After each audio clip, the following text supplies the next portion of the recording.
Hello, humans of the world.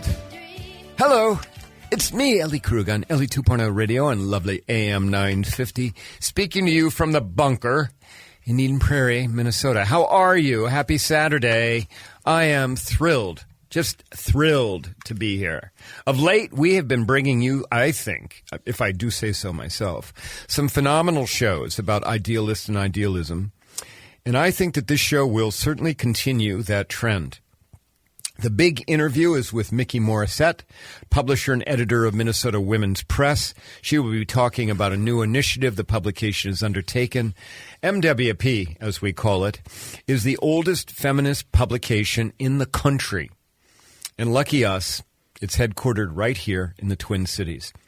In my C block, as always, I'm going to talk a little bit about my work as an idealist. But here in the A block, where we highlight idealists, I want to do a little picture painting first. Right now, in America, there is a very real and growing movement to control school boards, school districts, and the education of students, all with the express goal of abruptly stopping the liberal-oriented culture change that our country has been experiencing since the 1960s, and that has been accelerated by the murder of George Floyd.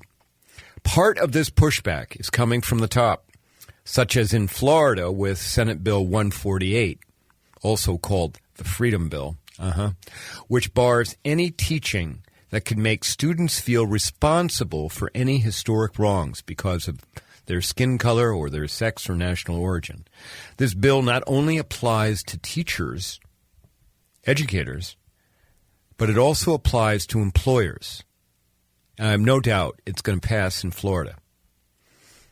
That would actually, just parenthetically here, mean that Ellie Krug can't go and train in Florida. I don't make people feel uncomfortable. No, that's wrong. I don't blame people for slavery, okay? All right? That's not anybody's fault here. But I do make them uncomfortable by talking about it. So check off Florida for my work. Okay, back to our scripted remarks. And in Texas, Governor Abbott, you know that guy, is pushing the, quote, Parent Bill of Rights, which provides that if teachers give their students obscene materials, that's the phrase, the teachers could be, get this, stripped of their teaching license. They would be forced to forfeit their pension rights and then be put on a do not hire list. Okay, that's... So you tell me, if that bill passes, you tell me what teacher's going to take any kind of risk in any way. There are also, so that's at the top, there are also various conservative groups like the Heritage Foundation and this thing called Moms for Liberty, talk about oxymoron, that believe obscenity is so bad, okay, that obscenity, remember we're hanging on to that phrase, that obscenity encompasses a book by Dr. King that has pictures of peaceful black protesters being pushed against a wall by a high-pressure fire hose. They believe that's obscene because the water from the fire hose tore off some of the clothing of the protesters. And no, we cannot allow young humans to see that image because of that. And it is books that I now want to focus on, okay, the banning of books to be specific. Yesterday, we heard about the McGinn County Board of Education in Tennessee banning from its 8th grade language arts curriculum the 1992 Pulitzer Prize winning book, the graphic novel Mouse by Art Spiegelman. They banned it because it contains some swear words. Oh, my God. I think it's 8 swear words, all right, and an image of female nudity. Now, remember, this is about Mouse is the Holocaust, but using animals, all right, using animals to lay out what the Holocaust was all about. So the animals are Jews are mice, Poles are pigs, and Nazi Germans are cats. Okay, but this school board in Tennessee has banned it, banned the book now, okay? As reported by a CNBC story by Dan Magnan, the school board said it believed Maus was, quote, too adult-oriented for use in our schools, unquote. All of this eventually gets us to our idealists, 4 young women, all students at Granbury High School in Granbury, Texas, a town of about 11,000, located 20 or so miles southwest of Fort Worth. We're talking conservative country. As reported in the Readout blog on MSNBC in a piece written by Jahan Jones, the 4 high school students all commented on an effort by the school board to review and potentially ban hundreds of books from its school libraries. Again, a little bit more about Texas. You may recall that a Texas state senator compiled a list of 850 books, which he believes are obscene, should not be allowed in Texas schools. Half of those books are LGBTQ focused, and another sizable percentage are about the oppression of black and brown people. I would also like to note in this school district there is no teaching of high school sex ed. So at a school board meeting this week, 4 students, all young women, not a man, all young women stood up to oppose what their school board was going to do about it's reviewing hundreds of books. They're on that 850 title list. They're reviewing those books and then they're going to be taking them out of the school, out of the library. One of the young women said this. Now, there's only one name that I have. In the story, I could only find one name. So one of the women who is not named, but is a student at Granbury High School, said, quote, no government and public school is an extension of government, has ever banned books and banned information from its public and been remembered in history as the good guys. Another woman said, quote, it's plain and simple. If you don't like it, put the book down. No one is forcing you to read it. Wake up to the reality that we are all different and we should embrace each other with love, not blatant hate. There was a third student who spoke, but it is the fourth student that I would like you to hear from yourselves. Okay? And here is a clip. Again, I don't have the name of the student, but here's a clip about how she so eloquently, she's a senior at high school, how she so eloquently laid out what the school board was doing was wrong.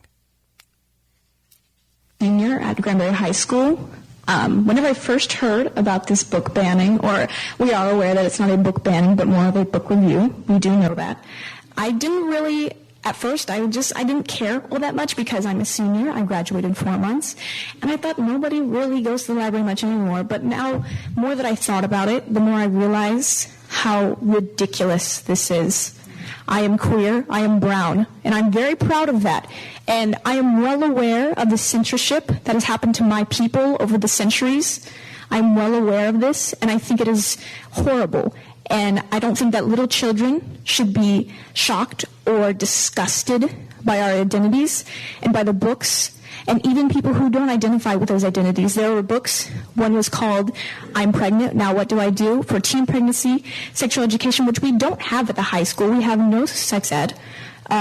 So teen pregnancy, sexual ed, LGBTQ+, like love stories and safety and race and activism, which has been so important in my identity as one that is the direct result of colonialism and the survival of my people. And I think it's disgusting that even in 2022, we still have to have these discussions about censorship. Thank you. Those were the words of a very, very idealistic human. Think of the bravery that it took for her and the other 3 young women to stand in front of the school board and to tell them that they were wrong. One of the other women, hold on a second, I'll get you her name. Her name was Kennedy Tackett. Tockett, she was a senior. She's a senior as well. She had created a petition that had gained 654 signatures. I think that she was able to do that like in a day. Listen, those young people, those 4 young women standing up to the school board in Granbury, Texas, that's what it's going to take. It's going to take a whole lot of that. Because right now in this country, this book ban, we're just seeing the beginnings of it. And it's horrific. It is. And think, of course, about you ban books in your schools. What message does it send to kids who are different or other? Because essentially what you are doing is you're banning stories that are like theirs. You're banning them. What message does it send? And for small towns like Granbury, come on, how many of those students are gonna stick around? No idea. But they're not going to stay. I mean, they just simply won't want to stay after that kind of stuff. They don't. Okay. All right. Well, listen. Thank God for our young idealists. Okay. Read up on it and keep paying attention to these book bans. All right. When we come back from our break, we'll be speaking to Mikki Morrissette from Minnesota Women's Press. If you like what you hear, visit my website at elliekrug.com. Sign up for my newsletter, The Ripple. People love my newsletter. And we'll be back in a second. Thanks.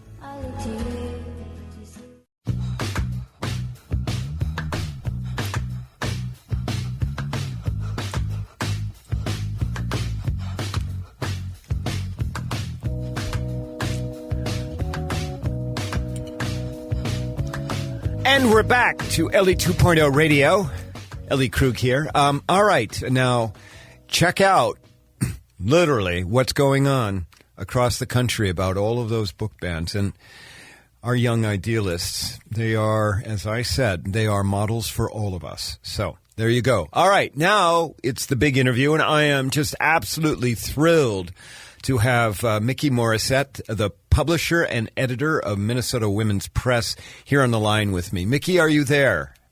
I am. Nice to talk to you again, Ellie. Oh, Mikki, it's great to have you back. We had you on maybe a year and a half ago, and I wanted to have you back because Minnesota Women's Press, MWP to the professionals, is really knocking it out of the park. And so, but Mikki, before we go down the road, we got to do a couple of disclaimers, right? First, we got to let everybody know that I regularly, although I missed it this month, I regularly write for Minnesota Women's Press. I have a piece almost every month that runs. And secondly, I'm an advisor to MWP on one of its initiatives, what we're going to be talking about, the Changemakers Alliance, right?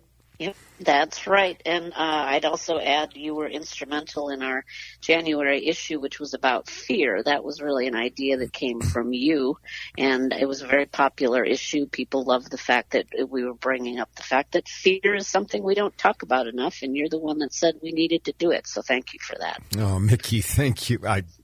Thanks. And I'm glad, we have to label things, and then if we don't label them, we can't get past them, right? So. Yep.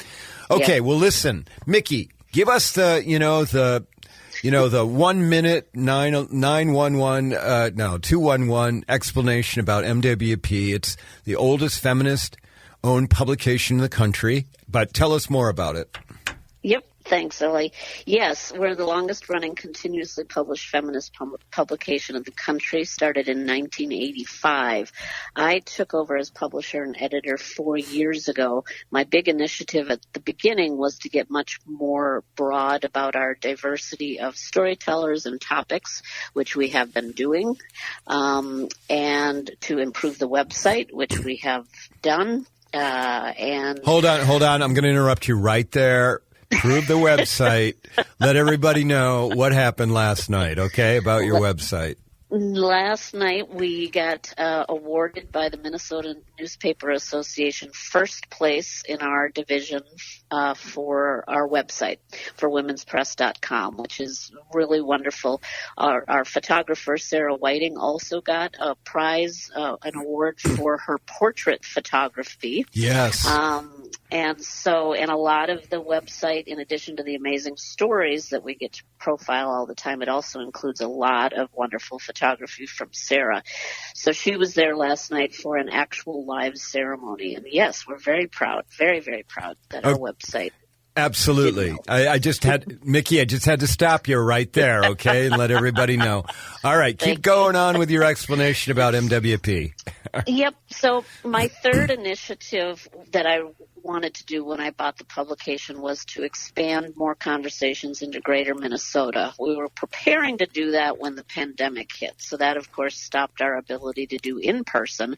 But since we started to develop a really good rapport with people in doing Zoom conversations, group interviews, a variety of other forums that we were able to do online, we just in January started to expand what that means for us. And we're starting to develop something that we're calling Changemakers Alliance, to which you have been an advisor because you've been long also advising about the fact that we really need more statewide, urban to rural, suburban, et cetera, conversations around the issues that affect all of us in this state.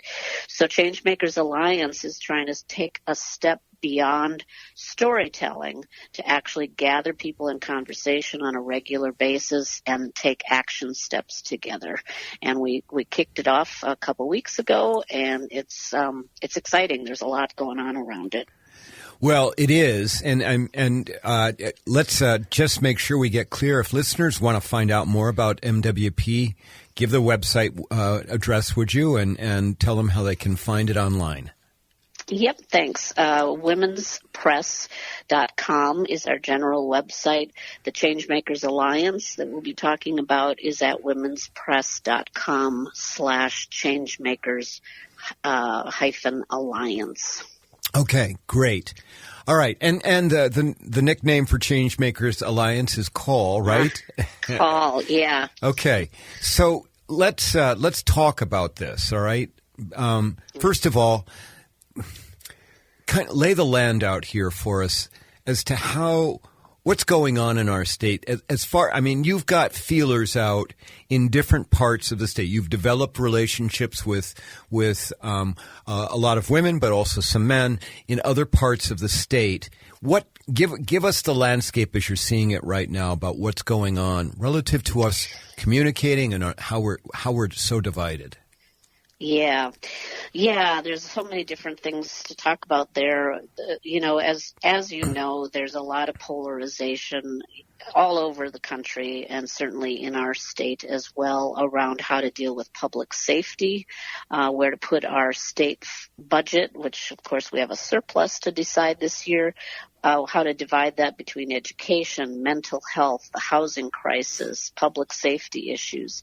These are huge topics that are all interconnected, and there's both a lot of frustration that we haven't come to agreements about how we want to handle even our environmental issues, right? But also how to figure out not only how to have these conversations, but the fact that they are long simmering issues.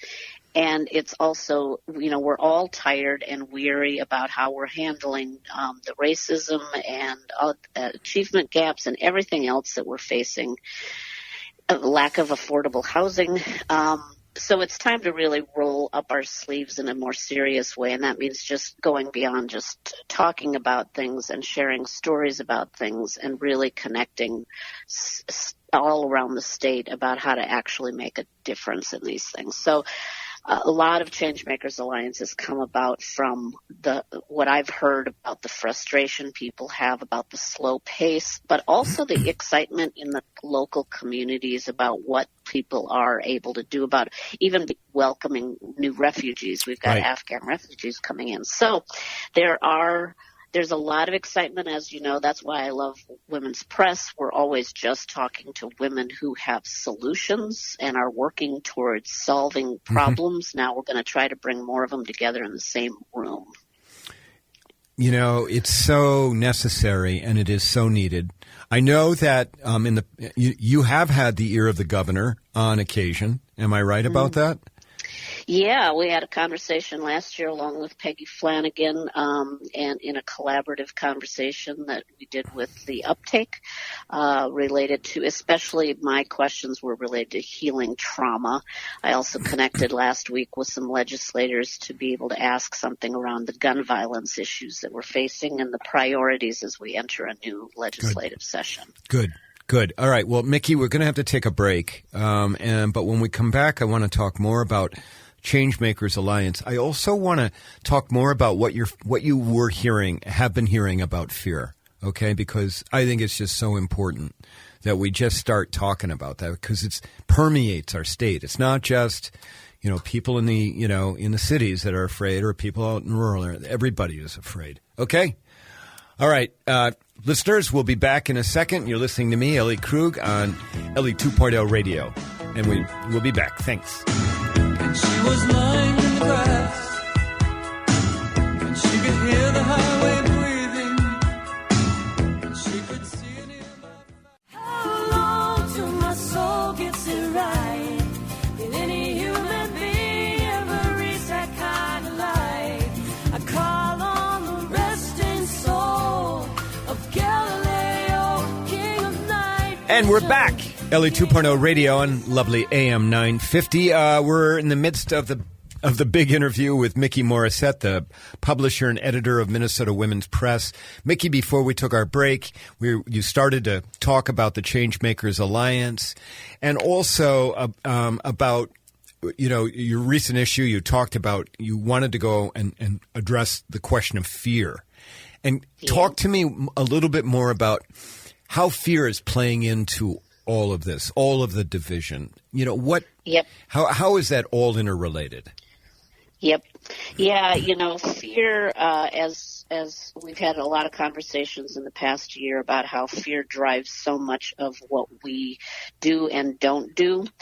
Largely because we don't talk about it, and we don't talk about it with each other. So it does drive a lot of the emotional reasons behind what we're doing and what we think the answers and solutions are, especially around public safety. So what we did for our January issues, we actually put out a survey. We got several hundred people around the state that took the survey, gave us just a little bit of a snapshot, at least of those people who took the survey, which not everybody does, but we got a good sense. And the biggest thing that people reported they were afraid of was actually the political polarization in our state and in our country. So that was very interesting to me, that is front and center. Climate change certainly is up there. White supremacists, gun violence, mental health issues also very top of mind. And of course, these are all big issues, which is why it can be hard to develop momentum around solving them.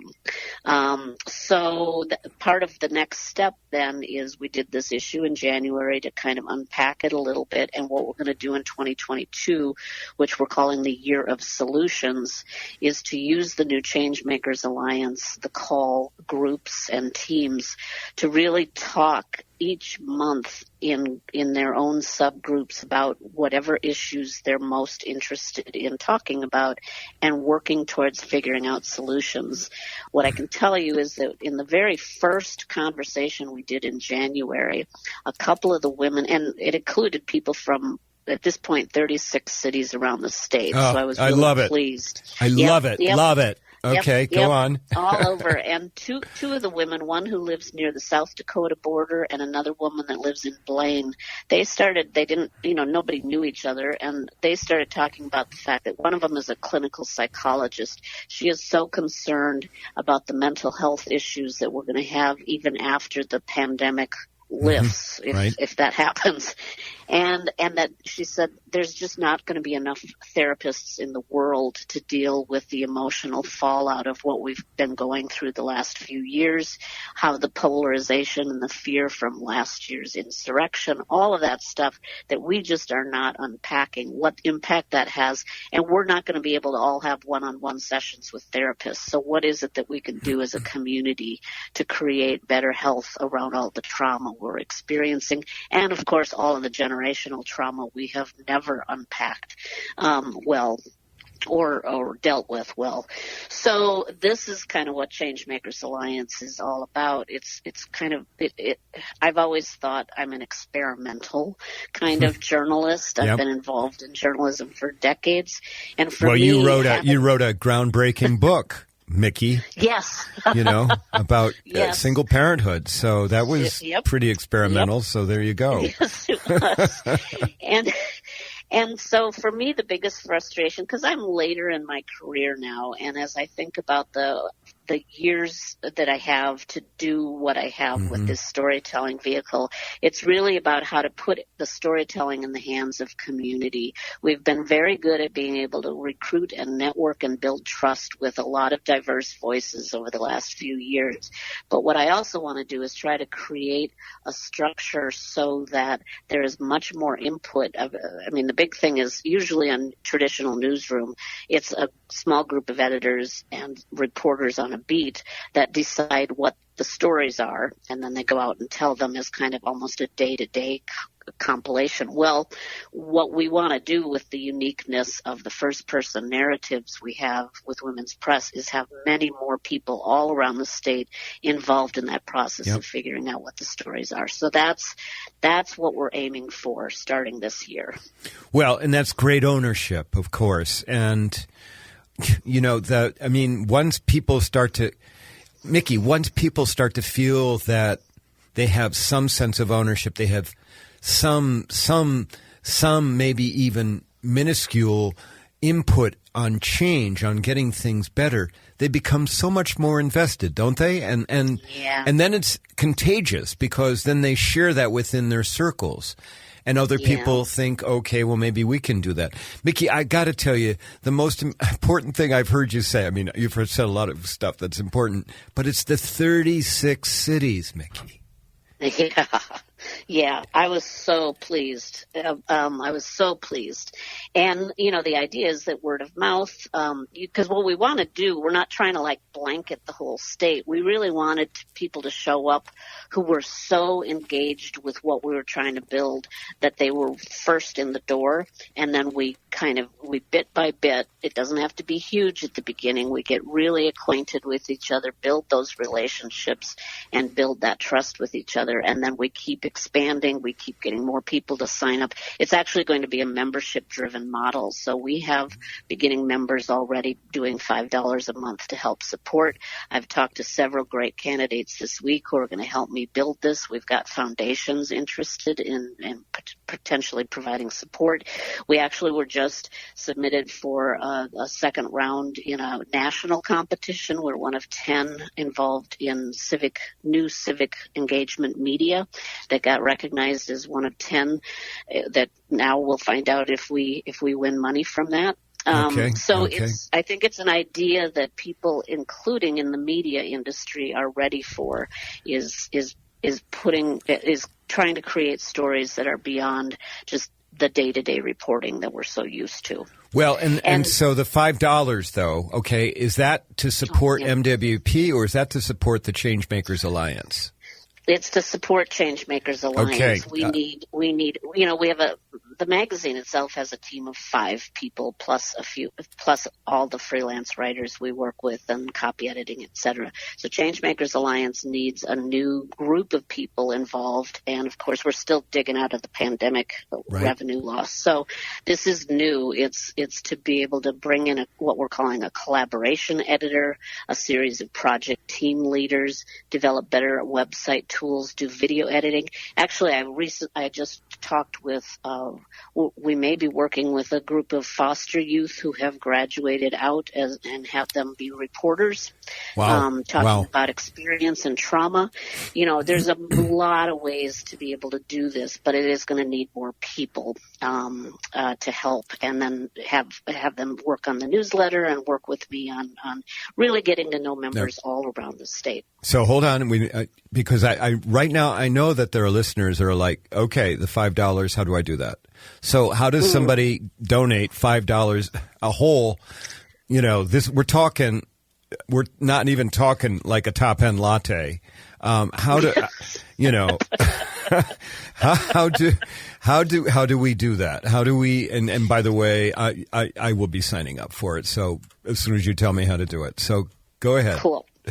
Yes, if you go to womenspress.com and then /Changemakers-Alliance, you're going to find what our membership models are, what our future conversations are going to be about. We also have a wonderful group of early donors who have donated so that those that can't do the $5 a month can still become members. They just need to ask. We've had quite a few people that really donated above and beyond so that we can build that options. So Changemakers Alliance is the story on our website, and everything will sort of feed out of that. It gives you a lot of information. Okay. Now, does the governor know about Changemakers Alliance? I mean, is the administration aware of this? Not yet, except today we just launched our big package around especially housing. Equity and housing, yep. Go ahead. Equity and housing. And so we have people at the state level who, we interviewed Commissioner Ho, who's been working on the housing issue. So there are people now in the departments that are starting to become aware of what we're doing. I imagine we'll eventually let the governor Peggy Flanagan's been a supporter of ours. And then we've got several senators and representatives that are aware of what we're doing as well. So once they kind of get all the new session going and kicking off, we will let them know what we're building. Okay, well, they need to know it, and we need that kind of support. And, and it's just about word of mouth. I mean, Mikki, what you're doing is you're building grassroots. Okay? Yeah. And we, in Minnesota, because there's, particularly people who live outside the Twin Cities, they feel that they're invisible. They feel that they don't have any kind of a say. We need to give them a say, and we need to start with women, because it is women who are the change makers. They are.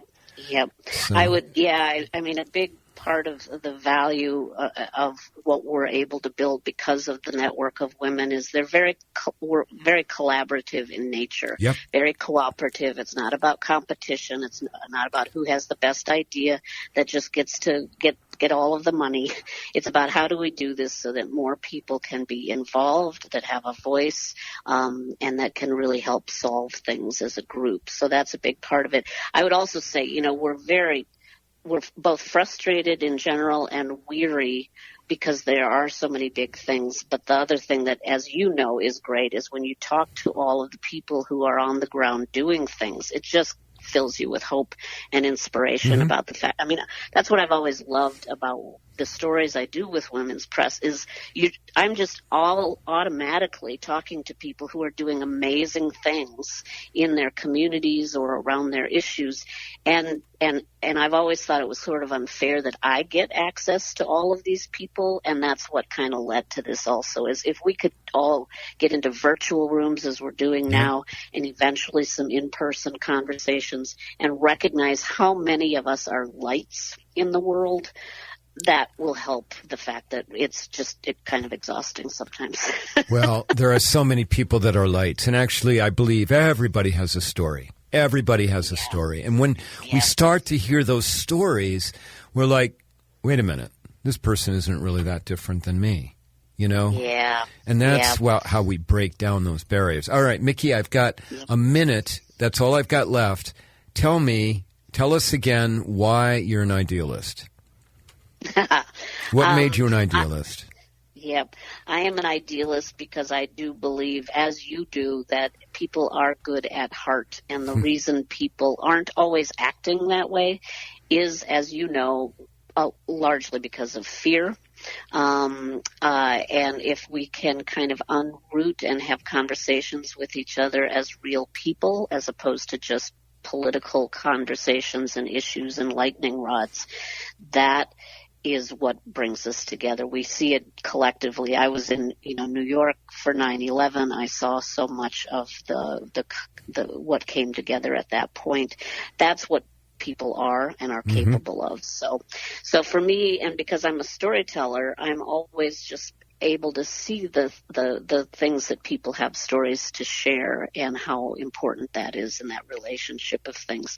And because we're relationship people, that's what we just need to build more of. And then I think we'll be able to solve a lot more. And so that's why I'm an idealist. We are people. And when we connect with each other truly and sincerely, it really can help drop a lot of stuff that is artificially dividing us. Oh, Mikki, I love it. Thank you. Thank you for the work that you're doing and your team. Please let them know I said that. You've got a great group of folks at Minnesota Women's Press. Listen, I'll have you back on in maybe a year. We'll find out what's going on, okay? What progress you've made, all right? Okay. Thank you so much, Ellie. Oh, thanks for being on Ellie 2.0 Radio. Okay, listeners. Well, listen, that was Mikki Morrissette from Minnesota Women's Press. Go check them out at minnesotawomenspress.com and consider, please, becoming a member with the Changemakers Alliance. When we come back from the break, I'll give you my C block about me as an idealist. Thanks.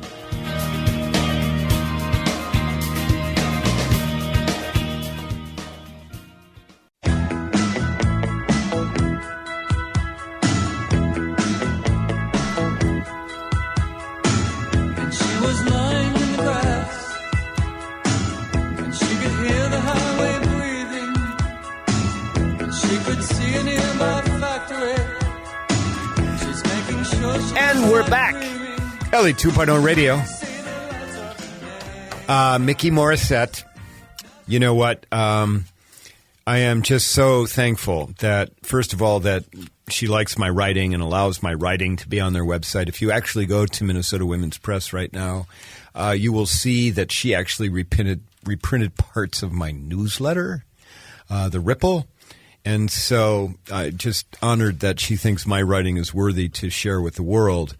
But apart from that, we are darn lucky to have her because she is got a wealth of experience and wonderful perspective. And on top of that, she's just a darn nice person. That's why I was so happy to offer up, my totally unsolicited advice about some things because, of course, that's what I do. But thankfully, she treats me with respect, and she seems to value what I have to say because I certainly value what she has to say. All right, enough about that. All right, this C block, we don't have a whole lot of time. We chewed up some of it on other segments, but I want to talk to you about something that I stumbled into this week, and it goes back to our book bans, and it goes back to, I don't know. I'm sure I've talked about this in the past on this show, but I love librarians. I do. I mean, I am a huge fan, like really, really big fan of librarians. I believe librarians are the last keepers of the truth. They are. When everything else is gone, it will be the librarians who will have the truth. That they will be the last ones to lose the truth. They will keep it too. And boy, I don't know if you've ever met many librarians, but boy, they are very passionate about what they do. Thank God they are. So I love librarians, and I've spoken to a number of library groups in the past. But I stumbled into this week an idea, and I saw something, and I'm like, oh, why don't you, Ellie, why don't you do this? And so this week on Twitter and on LinkedIn, I announced that for any library in America, any library, if they want a copy of my book, Getting to Ellen, a memoir about love, honesty, and gender change, they want a copy of my book, I will send them a book, inscribed even, if they want that, at no charge. I'll pay for the postage even. And I will do that. So, and you know, in my book, trust me, you know, I don't know how well known the book is, although I know it's in a lot of libraries already. I don't know if it's on I don't know if it's part of that 850 banned books in Texas, but I can guarantee you that once somebody starts to read my book, they're going to believe.